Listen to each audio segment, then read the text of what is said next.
तेलंगाना के वजीर सियाहत व स्पोर्ट्स श्रीनिवास गौड़ ने माधापुर शिल्पाराम में नेशनल हैंडीक्राफ्ट फेयर और संक्रांति की तकरीबात का इफ्तिताह किया, जिसका एहतमाम आर्ट्स क्राफ्ट कल्चरल सोसाइटी के जरिए किया गया। इस मौके पर श्रीनिवास गौड़ ने खादी के कपड़ों का इस्तेमाल करने का अवाम को मशवरा दिया।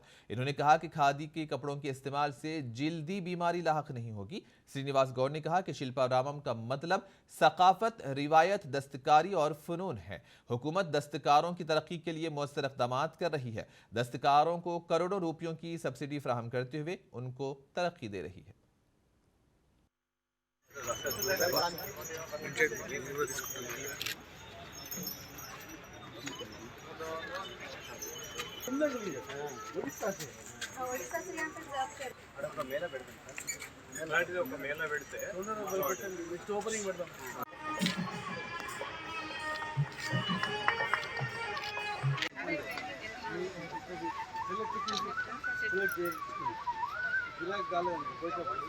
Select